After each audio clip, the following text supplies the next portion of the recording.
Sindh assembly से अवामी मसाइल पर बड़े दावे, सीनियर सूबाई वजीर शर्जील इनाम मेमन ने तफसीलात बता दी।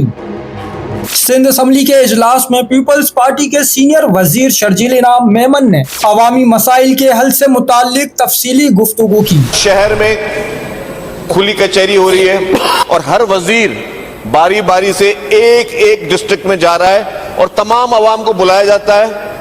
जितने भी अवाम, ये नहीं पूछा जाता कि कौन कौन सी पार्टी का है, कोई किस जमात से ताल्लुक रखता है। बोले अपने मसाइल बताओ, अपने मसाइल बताओ, हम आपके मसाइल हल करने के लिए यहाँ बैठे हुए हैं और पूरी डिस्ट्रिक्ट की एडमिनिस्ट्रेशन वहां बैठी होती है। इन्होंने कहा सूबे भर में खुली कचहरियों का इनेकाद किया जा रहा है ताकि आवाम को दफ्तर के चक्कर ना लगाने पड़े। शर्जील इनाम मेमन के मुताबिक वुज़रा खुद इजला के दौरे कर रहे हैं, आवाम के मसाइल बराह रास्त सुन रहे हैं और कई शिकायत मौके पर ही हल की जा रही हैं। इनका कहना था हुकूमत की कोशिश है कि आम आदमी को फौरी रिलीफ मिले और इंतजामी निजाम को आवाम के करीब लाया जाए। असम्बली इजलास में ये भी वाज़ेह किया गया कि इन इक़दामात का मकसद सिर्फ बयानात नहीं बल्कि अवामी नताइज देना है ताकि आवाम को रोजमर्रा के मसाइल से निजात मिल सके। कमेंट सेक्शन में अपने ख्यालात का इजहार जरूर किया करें।